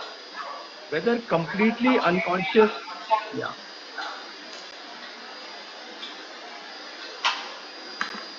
Okay, thank you sir. आज थोड़ा सर का सिस्टम में ये लग रहा है, गांगड़े सर है ना हमारे बीच में, सर ये डिस्कशन अपना हुआ था तो वो मुद्दा यहाँ बाबा पूरा क्लियर कर रहे हैं कि जो ईश्वर साक्षात्कारी है, एक बार ईश्वर साक्षात्कार पा लिया तो वो हमेशा के लिए रहता है, वो कभी खत्म नहीं होता है, नष्ट नहीं होता है, उसमें कोई बदलाव नहीं आता है। और इस हिसाब से from this point of view of ईश्वर साक्षात्कार मतलब मैं ही ईश्वर हूँ, इसका अनुभव करना। एक बार ये स्थिति को पा लिया तो उसमें कोई बदलाव नहीं आता है। From this point of view, इस हिसाब से मजहूब, सलीक और कुतुब में कोई अंतर नहीं होता है। This point of view, please mind it, from this point of view जो भी फर्क है वो क्या हम आगे देखेंगे, परंतु जो अवस्था है मैं ईश्वर हूँ, इस स्थिति का अनुभव कभी खत्म नहीं होता है, उसमें कोई बदलाव नहीं आता है, फिर उसमें कोई फर्क भी नहीं रहता है, चाहे वो कुतुब हो, चाहे वो सलीक हो, चाहे वो मजहूब हो, मतलब चाहे उनको देह का भान हो या नहीं हो, उनका जो अनुभव है, स्थिति है, अवस्था है अनुभव की कि मैं ही ईश्वर हूँ। अब चाहे कोई पुरुष हो, स्त्री हो, गरीब हो, श्रीमंत हो, मैं इंसान हूँ, इस स्थिति में कोई बदलाव आता है क्या? चाहे वो अरुणा दीदी हो, केतकी जी हो, नीलम जी हो या डॉक्टर गोयल हो, इनमें से मैं इंसान हूँ, चाहे वो स्त्री हो, पुरुष हो, किसी भी प्रदेश में हो, मैं इंसान हूँ, इस स्थिति में कोई फर्क होता है? नहीं होता है। बिल्कुल उसी प्रकार एक बार ईश्वर साक्षात्कार पा लिया, गॉड रियलाइजेशन प्राप्त किया, तो उस स्थिति वो बदलती नहीं है। वो स्थिति ईश्वर साक्षात मैं ईश्वर हूँ, और चाहे कुतुब हो, सलीक हो, मजहूब हो, उस स्थिति में कोई फर्क नहीं होता है, वो स्थिति वैसी रहती है। ये मजहूब जो है मतलब जिसे ईश्वर साक्षात्कार तो प्राप्त होता है, परंतु उसे अपना और स्वयं का और इस सृष्टि का भान नहीं होता है। इसके बावजूद वो क्या है, गॉड कॉन्शियस होता है, मतलब उसको चेतना है। कौन सी चेतना है? ईश्वर की चेतना है। हमें चेतना कौन सी है? हमारी चेतना भौतिक है, स्थूल की चेतना है, मैं मतलब ये शरीर, ऐसा हम समझते हैं। उसे चेतना किसे है? मैं ईश्वर हूँ, ऐसी चेतना है, और वही चेतना हमेशा रहती है। इसी प्रकार सलीक और कुतुब हमेशा के लिए ईश्वर साक्षात्कारी ही रहते हैं, ईश्वर अनुभवी रहते हैं, और वो सतत अनंत आनंद अवस्था का अनुभव करते हैं। पर्सोनिफिकेशन, उसका प्रगटीकरण होता है, उनका दिव्यत्व होता है, वो अनंत आनंद का, वो स्वयं आनंद रूप होते हैं। अब भले वो अपने शरीर के लिए सचेत हो, उनको अपने शरीर का, इस भौतिक जगत का, विश्व का भान हो या ना हो, उनका अनुभव कौन सा होता है? ईश्वर साक्षात्कारी, गॉड इनकर्नेट, मैं ईश्वर हूँ, इस अवस्था का। उनकी चेतना होती है केवल ईश्वर की चेतना कि मैं ईश्वर हूँ, ये चेतना उनको होती है। मतलब यहाँ पर उन्हें भले विश्व का चेतना कॉन्शियसनेस हो या नहीं हो, उनकी मूल स्थिति जो है ईश्वर सचेत होती है। वही स्थिति मजहूब की होती है, वही स्थिति कुतुब की होती है, वही स्थिति सलीक की होती है। मजहूब को भले अपने देह का भान नहीं होता है, विश्व का भान नहीं होता है, परंतु ईश्वर का, विश्व का और देह का भान नहीं होता है, परंतु ईश्वर का भान उसे जरूर होता है। वो स्वयं के बारे में पूरे जागरूक हो या नहीं हो, जैसे कि मजहूब अपने बारे में सचेत नहीं होते, भान नहीं रहता है, वो तीनों विश्व के बारे में उनको भान हो या नहीं हो, जैसा कि मजहब को तीनों विश्व का भान नहीं होता है, जो आध्यात्मिक भूमिकाएं हैं, प्लेन्स है, और जो उन भूमिकाओं के आसमान है, हर एक भूमिका का अपना आसमान है। तो एक बार ईश्वर का भान होने के पश्चात, मैं ईश्वर हूँ इस स्थिति को अनुभव करने के पश्चात, भले उनको तीनों जगत, सारी भूमिकाओं के सारे आसमान और स्वयं का भान हो या न हो, उनकी स्थिति सबकी एक जैसी होती है। मैं ईश्वर हूँ, ये अवस्था सब में एक जैसी होती है। कुतुब स्टेट और yes sir, are you ready? Can you Yes, hear me? yes. Can you hear me? Yes, I can. Okay, Yes, fine. Go I ahead. can. Kutub state. I'll Skies read this के again, बाद में perhaps. है Whether, तीन yeah, whether सहा, completely unconscious, yeah, whether completely unconscious of their bodies and the three universes, as in the case with Majubs, or whether they are fully aware of them, the three universes, the spiritual planes and the skies, as in the Kutub state, or in the process of coming down. Always and throughout, all these God realized ones are God incarnate. Okay sir. So ये कुतुब अवस्था मतलब सद्गुरु अवस्था है। ये अवस्था हो, कुतुब अवस्था कहाँ होती है? In the process of coming down. अब कमिंग डाउन मतलब कहीं ऊपर से नीचे आना नहीं, तो जो महाचैतन्य अवस्था होती है ईश्वर साक्षात्कार के पश्चात दिव्य, यहाँ महाचैतन्य अवस्था होती है। उस महाचैतन्य अवस्था से सामान्य मनुष्य की चेतना तक वो आएंगे, इस विश्व का भान प्राप्त करेंगे, तब तो ये विश्व की वो मदद कर सकते हैं। तो ये जो प्रक्रिया होती है महाचैतन्य अवस्था से सामान्य मनुष्य की चेतना प्रत आना, मतलब कुतुब अवस्था है। इस पूरी जर्नी में, इस पूरी यात्रा में, चाहे वो ईश्वर साक्षात्कारी हो, वो महाचैतन्य अवस्था से नीचे की अवस्था में आओ, नीचे की अवस्था में स्वयं को स्थित करो। एक बार जो गॉड इनकर्नेट है, ईश्वर साक्षात्कारी है, वो हमेशा ईश्वर साक्षात्कारी ही रहता है, और ये पूरी प्रोसेस के दौरान भी वो ईश्वर साक्षात्कारी रहता है। The difference between मजहूम,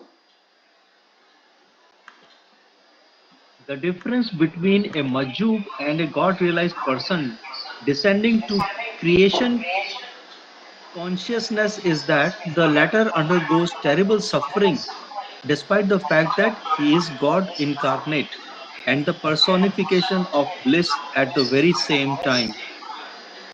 okay, thank you sir. अब ये बहुत अहम सेंटेंस है, महत्वपूर्ण है। अब मजहूब जो है और ईश्वर साक्षात्कारी व्यक्ति जो कि महाचैतन्य अवस्था से क्रिएशन कॉन्शियसनेस में, मतलब तुम्हारी हमारी चेतना के स्तर पर जो उतर कर आता है, उसे भयंकर यातनाओं, पीड़ाओं का सामना करना पड़ता है।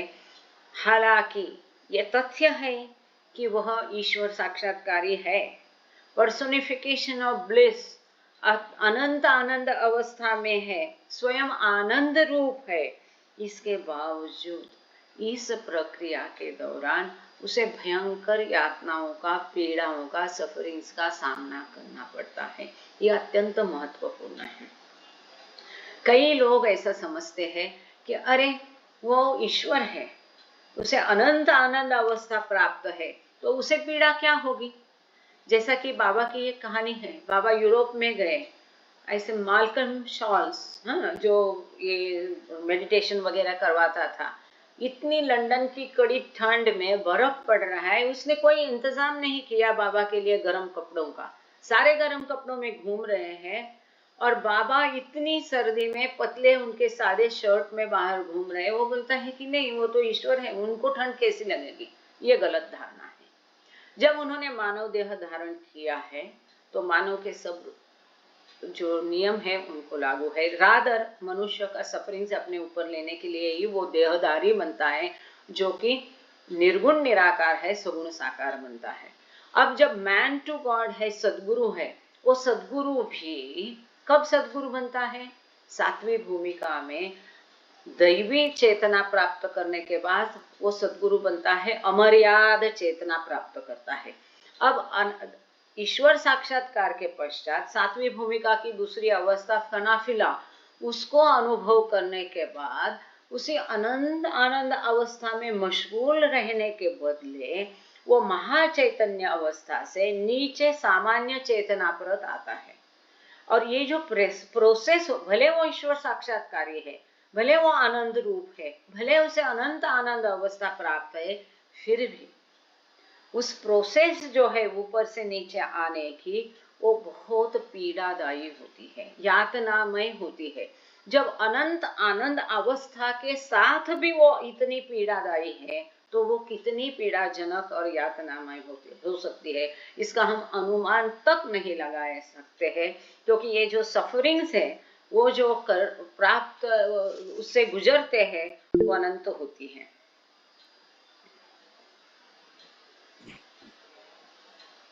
During the descent or after regaining Turiya Avastha, which is equivalent to Kutub Avastha or the Kutub state, God realized individuals are all the while the very personifications of bliss and God consciousness, but with the suffering added. अब एक और महत्वपूर्ण बात यहाँ कह रहे बाबा कि ये जो अनंत या महाचैतन्य से सामान्य चेतना पर उतरने की स्थिति हो, प्रोसेस हो, या वापस अनंत आनंद अवस्था या कुतुब अवस्था, इसी को तुरिया अवस्था बोलते हैं। अनंत आनंद अवस्था, उच्चतम आनंद अवस्था जो कि ईश्वर अवस्था है, तुरिया अवस्था, वो कुतुब अवस्था को वापस, जो कि विच इज इक्विवेलेंट, तुरिया अवस्था इज नॉट कुतुब अवस्था, इट इज इक्विवेलेंट टू कुतुब अवस्था, मतलब जो सतगुरु अवस्था के समान है, कुतुब अवस्था के समान है, या जो कुतुब अवस्था है, इसमें ये जो ईश्वर साक्षात्कारी आत्मा है, इंडिविजुअल्स, गॉड रियलाइज इंडिविजुअल्स, जो पर्टिकुलर मनुष्य को ईश्वर साक्षात्कार हुआ है और जो वो अनंत आनंद की अवस्था को छोड़कर वो नीचे उतर कर आता है सामान्य चेतना प्रत, वह फिर भी अनंत आनंदमय रहता है, आनंद रूप रहता है, पर्सोनिफिकेशन ऑफ ब्लिस रहता है, फिर भी ईश्वर साक्षात्कारी रहता है, ईश्वर सचेत रहता है, गॉड कॉन्शियसनेस रहता है, अनंत आनंद अवस्था रहती है, बट विथ सफरिंग एडेड। उसकी अनंत आनंद अवस्था है, ईश्वर अवस्था है, परंतु उसमें एडिशन हुआ है, किसका? अनंत यातनाओं का उसमें एडिशन हुआ है। This suffering is beyond comparison and description. It begins with the growing gross consciousness in the God realized person alongside the God consciousness which undergoes no change. The more the gross consciousness, the more is the suffering. हाँ, thank you sir. अच्छा, यहाँ अब किसने क्या शुरू किया है? जब जरूरत नहीं हो तो स्क्रीन शेयर ना करे तो अच्छा है। जय बाबा। अब ये जो इनकी पीड़ा होती है, यातनाएं होती है, उसका वर्णन नहीं किया जा सकता है। इसको, ये कल्पनातीत है, इसकी कोई तुलना नहीं हो सकती, इसका वर्णन नहीं हो सकता है। इतनी अनंत यातनाएं होती है और जाहिर है अनंत आनंद रूप अवस्था में इतनी यातनाएं हैं, तो वो कितनी यातनाएं होगी, वो कैसी बढ़ती रहती है। It begins with the growing gross consciousness. जैसे जैसे स्थूल की चेतना बढ़ती जाएगी, वैसी वैसी वो अनंत यातनाएं बढ़ती जाती है। जो ईश्वर साक्षात्कारी पुरुष है, उसके ईश्वर सचेत अवस्था से, गॉड कॉन्शियसनेस से ईश्वर चेतना के साथ साथ जैसा बदलाव आता है वो ईश्वर चेतना उसकी बरकरार रहती है। वो ईश्वर सचेत है ही, उसके साथ जैसे जैसे वो स्थूल का भान लाते जाता है वैसे वैसे उसकी पीड़ाएं बढ़ती जाती है। जितना स्थूल का भान अधिक उतनी पीड़ाएं अधिक, उतनी यातनाएं अधिक। और हम देखते हैं कि बाबा को भी इस क्रॉस कॉन्शियसनेस में आने के लिए कितनी भयंकर पीड़ाएं सहन करनी पड़ती थी कि वो पत्थर पे अपना माथा पटक लेते थे, उसमें से खून बहता था। जितना अधिक ग्रॉस कॉन्शियसनेस उतनी पीड़ाएं अधिक। अब ये तुरिया अवस्था एग्जैक्टली क्या है वो थोड़ा शॉर्ट में देखेंगे। तुरिया अवस्था मतलब शून्य अवस्था। वो क्या? हम जैसा कहते हैं हम जागरूक हैं, हम नींद में हैं, हम स्वप्न में हैं, तो ये तुरिया अवस्था कैसी होती है? ना ही वो जागरूक होता है, ना ही वो नींद में होता है, सोया हुआ होता है, ना ही वो स्वप्न में होता है।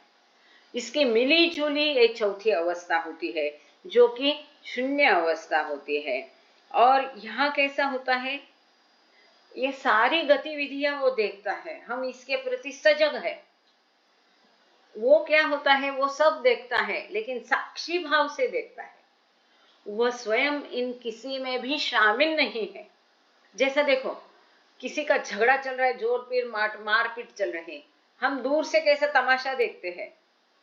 हमें ना लगता है जब कोई मारता है, ना हम किसी को मारते हैं, हम केवल तमाशा देखते हैं, बराबर। जैसा दूर से हम वो मारपीट या झगड़ा देख रहे हैं, ठीक उस प्रकार का, मतलब एक उदाहरण के लिए बोल रही हूँ, वो इस प्रकार से ये सारे विश्व की गतिविधियां उनके नजर के सामने होती है, पर वो किसी में भी शामिल नहीं होते, वो शून्य अवस्था में होते। एक साक्षी भाव जिसे हम कहते हैं, वो केवल उसको देखते हैं और अपने आप को आविष्कृत अलग तरह से, मतलब एक मैं ईश्वर हूँ, ये भाव होता है। ये शून्य अवस्था उसको कह सकते हैं, दूसरी भाषा में तुरिया अवस्था को। There is no term to describe a God realized personality in the intermediary development of God consciousness, a state which brings with it suffering along with the God consciousness. अच्छा, यहाँ बाबा कहते हैं ये जो ईश्वर साक्षात्कारी व्यक्ति को फिर ये जो बीच की जो अवस्था है, जो ईश्वर सचेतना, ईश्वर की चेतना, गॉड कॉन्शियसनेस, और उससे सामान्य चेतना प्रत लाने का, वो गॉड कॉन्शियसनेस को, ईश्वर चेतना को बरकरार रखते हुए ये जो बीच की अवस्था है, इसकी कोई संज्ञा नहीं है, इसको कोई टर्मिनोलॉजी नहीं है, क्योंकि ये जो अवस्था है वो अपने साथ में ईश्वर सचेत है, गॉड कॉन्शियस होते हुए भी अपने साथ में टेरिबल हॉरिबल सफरिंग्स, यातनाएं वो अपने साथ लाते हैं। Take the following analogy.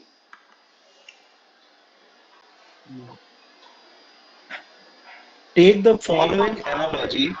God is gold and the world is filled. From filled, when the filthy one advances towards gold, his filth diminishes, and when ultimately he merges with the gold, he becomes gold himself and no vestige of filth remains. Such is the case with a majju. Okay. अब बाबा ने यहाँ और एक उदाहरण दिया, सादृश्य दिया है कि बाबा कहते कि एक एग्जाम्पल ले लो कि एक गोल्ड है आपके पास, सोना है, और ये विश्व एक गंदगी है। एक ईश्वर जो है वो सोना है, हाँ, गोल्ड, ईश्वर सोना है और ये विश्व जो है ये गंदगी है।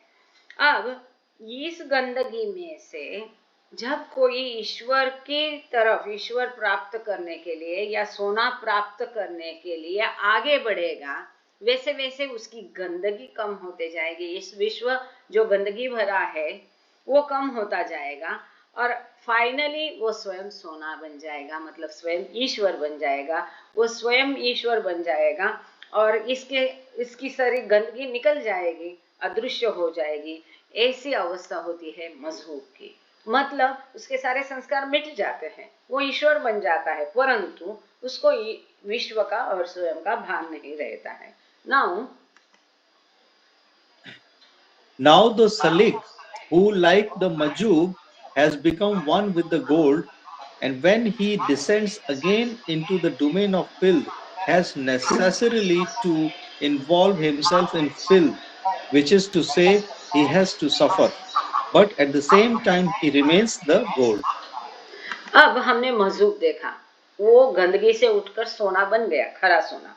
अब सलिक का क्या होता है, वो भी गंदगी से उठकर सोना, खरा सोना बनता है, और खरा सोना मतलब ईश्वर प्राप्ति के पश्चात वापस उसे इस गंदगी में आना पड़ता है, और इस गंदगी में रहकर ही उसे अपना कार्य करना पड़ता है, और इस गंदगी में उसको वापस अपने आप को इन्वॉल्व करना पड़ता है। इसका अर्थ उसे यातनाएं सहन करनी पड़ती है, और इसके साथ ही परंतु वो खरा सोना ही रहता है, ईश्वरत्व उसका बरकरार रहता है। In other words, he has to suffer in spite of being the personification of bliss.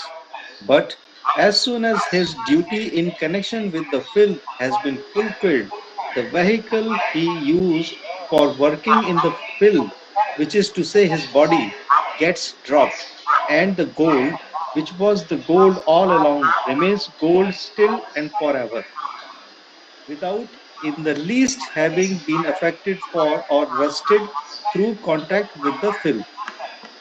Thank you sir. अब बाबा आगे कहते हैं, ये सलिक क्या है, तो वो भी ईश्वर साक्षात्कारी है, परंतु वो नीचे आ जाता है सबकी मदद के लिए।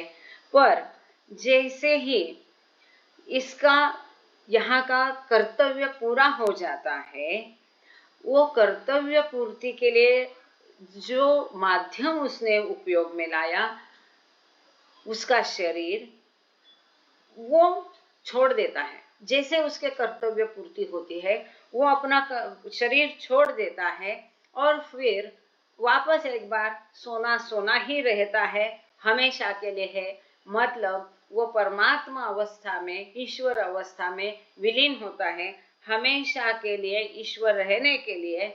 ये फिल्द में, गंदगी में रहने के कारण वो सोना कभी जंग नहीं पकड़ता है, खराब नहीं होता है। भले सोने का कांटेक्ट गंदगी के साथ आया हो, वो सोना ही रहता है। मतलब ईश्वर साक्षात्कार प्राप्त करने के पश्चात, महाचैतन्य अवस्था से सामान्य चेतना प्रताने के पश्चात, इस सृष्टि में अपना कर्तव्य निभाने के पश्चात वो सद्गुरु अपना देह छोड़ देता है और अपने अनंत आनंद ईश्वर अवस्था में विलीन हो जाता है। The difference between an ordinary man and a Majub is that the former has a finite mind and no bliss, while the latter, that is Majub, has no mind but all bliss. सुंदर। अब मजहूब और सामान्य मनुष्य में क्या फर्क है? सामान्य मनुष्य का सीमित मन है, मजहूब को मन ही नहीं, he is without mind, क्योंकि वो ईश्वर साक्षात्कारी है। ईश्वर साक्षात्कार कब होता है? ये जो अपना लवाजमा के साथ कौन गायब होता है? मन है, उसका सारा लवाजमा मतलब संस्कार, अहम, इसके साथ गायब हो जाएगा, तभी ईश्वर साक्षात्कार मिलता है। इसलिए सामान्य मनुष्य को मन होता है, परंतु मजहूब का मन बिल्कुल नहीं होता है। और सामान्य मनुष्य को आनंद बिल्कुल ही नहीं है, उसका तो आनंद के साथ दुख आता है, क्योंकि वो द्वंद्व में है। परंतु मजहूब इज ऑल एट ब्लिस, अनंत आनंद अवस्था का उपभोग लेता है, उस अवस्था में रहता है। The Qutub, however, has a universal mind and unlimited bliss. Because of the universal mind, the sufferings which the Qutub endures are likewise universal. As already noted, coming down entails suffering in spite of the fact that the one who comes down is the personification of bliss. अब मजहूब का देखा, सामान्य मनुष्य का देखा कि सामान्य मनुष्य को आनंद नहीं है और मन सीमित है। मजहूब का मन है ही नहीं और अनंत आनंद अवस्था में है। अब कुतुब का क्या होता है, सद्गुरु का मन होता है, विश्वात्मक मन होता है और अनंत आनंद अवस्था में होता है। अब उसका मन विश्वात्मक होने के नाते पूरे विश्व की सफरिंग्स भी उसके ऊपर आती है, तो उसका सफरिंग्स भी विश्वात्मक सफरिंग्स होता है, विश्वात्मक पीड़ाएं यातनाएं उसकी होती है। और जैसे कि हमने पहले ही देखा कि coming down in spite intense suffering, तो ये जो महाचैतन्य अवस्था से वो सामान्य चेतनाप्रत इस विश्व में आता है, विश्व के कार्य के लिए वो अपने साथ अनंत आनंद अवस्था होने के बावजूद अनंत यातनाएं भी लाता है। और ये कमिंग डाउन जो है, ये प्रोसेस जो है नीचे उतरने की, मतलब महाचैतन्य अवस्था से सामान्य चेतनाप्रत आने की प्रोसेस जो है, वो आनंद रूप होने के बावजूद अनंत यातनाएं उसके साथ में लाती है। The more one descends, Just a moment. the more one descends, The more one descends into gross consciousness, the more one suffers, and the climax is reached near the last stage of the full gross consciousness. Once okay, Turiya Avastha- जितना Yeah. the more one descends, जितना स्थूल चैतन्य में, स्थूल चेतना में जितना आप नीचे नीचे आओ, उतनी यातनाएं पीड़ाएं अधिक। और इसका चरम सीमा पहुंचती है जब आपको स्थूल का पूरा भान आता है। जब आपको स्थूल का पूरा भान आता है, तब आपकी यातनाएं मतलब सद्गुरु की चरम सीमा पर होती है।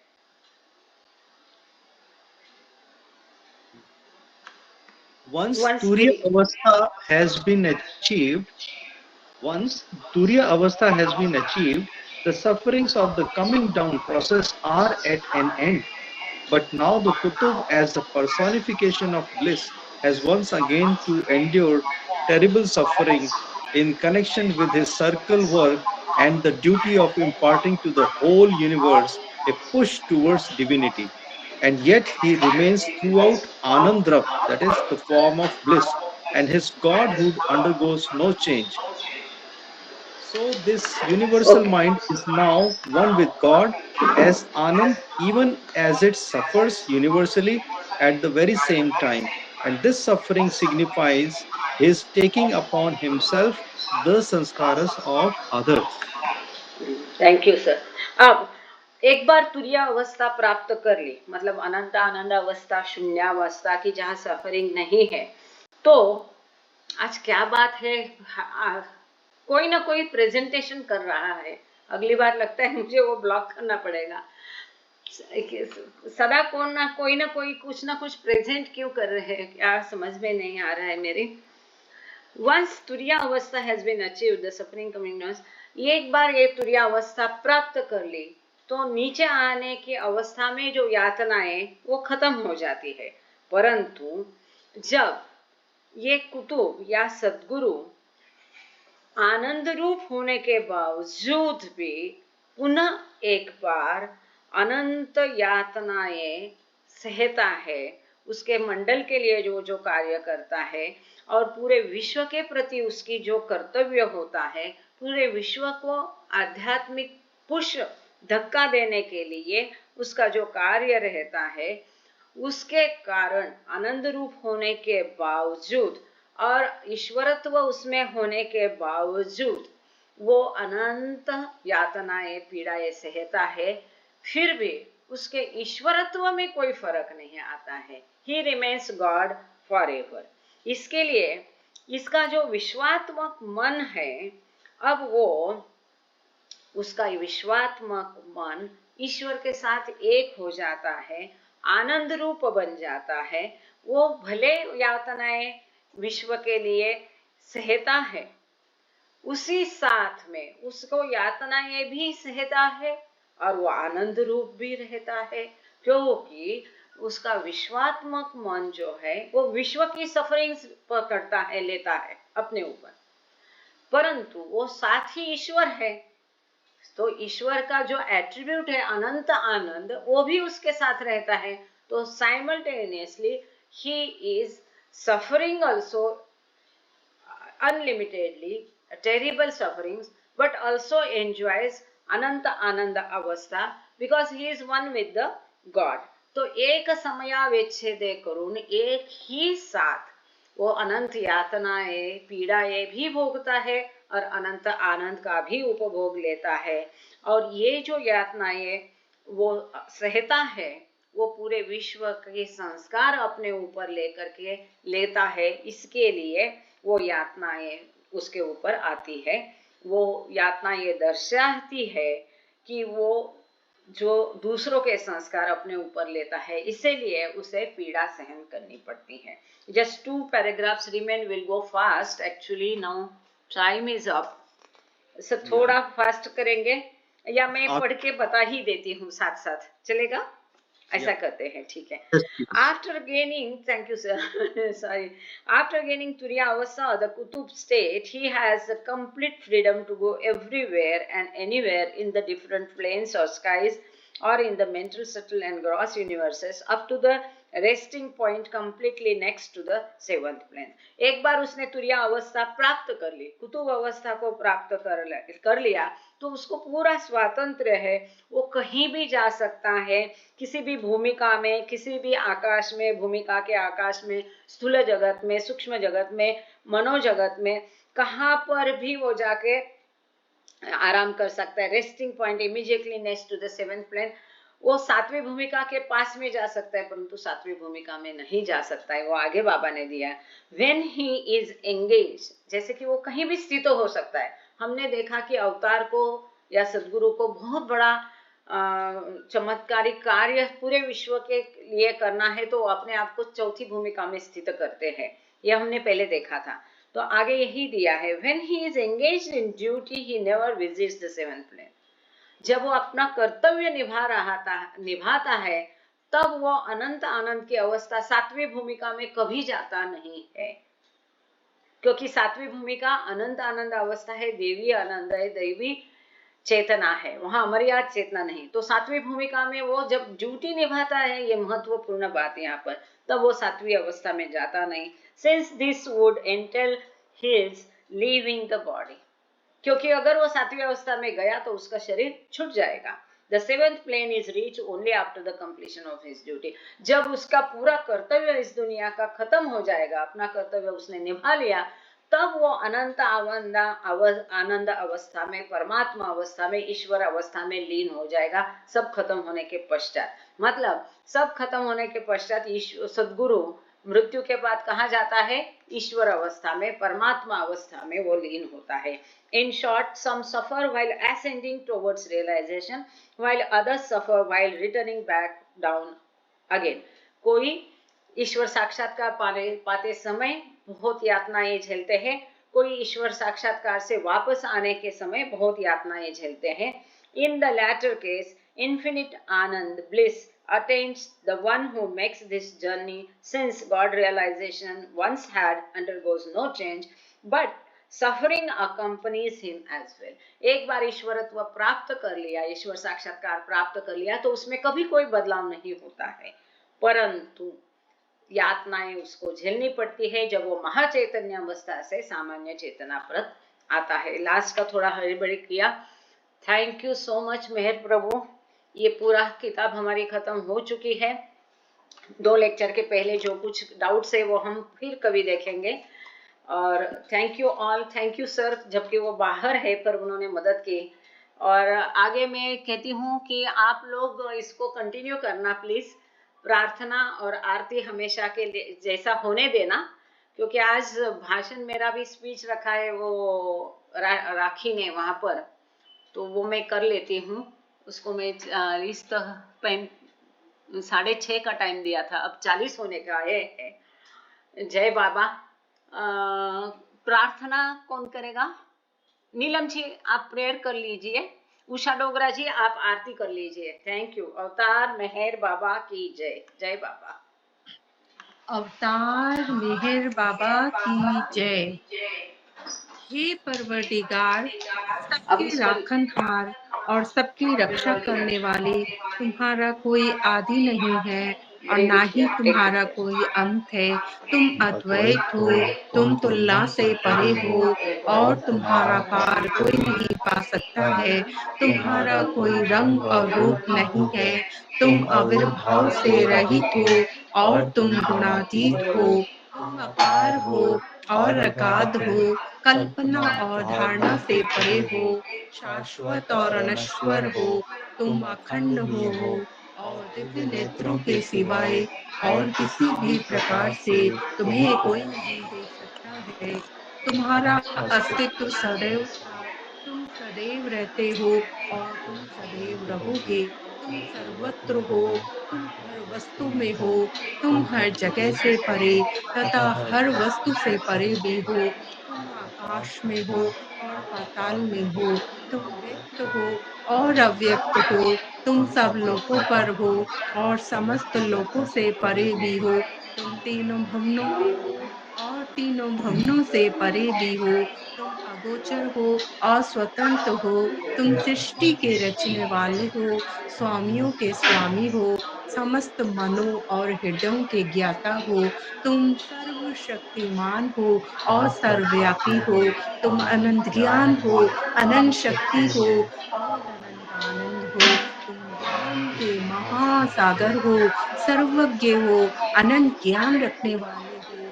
तुम भूत, वर्तमान और भविष्य के ज्ञाता हो और तुम स्वयं ज्ञान हो। तुम पूर्ण दया में हो और सतत परितकारी हो। तुम आत्माओं की आत्मा हो और अनंत गुणों से संपन्न एक परमात्मा हो। तुम सत्य, ज्ञान और परमानंद की त्रिमूर्ति हो। तुम सत्य के मूल हो, प्रेम के महासागर हो। तुम सनातन सत्ता हो, ऊंचों में सबसे ऊंची हो। तुम प्रभु और परमेश्वर हो। तुम पर ब्रह्म हो, परहात पर ब्रह्म भी हो। तुम पर ब्रह्म परमात्मा हो, अल्लाह हो, इलाही हो, यजदान हो, अहूनुस हो और प्रियतम ईश्वर हो। तुम्हारा नाम एसद अर्थात एकमय पूज्य है। हे असीम दया के निधि प्रभुराज, हम अपने सब पापों के लिए पश्चाताप करते हैं। हर एक विचार के लिए जो असत्य, अनुचित या गंदा था, हर एक बोले हुए शब्द के लिए जिसे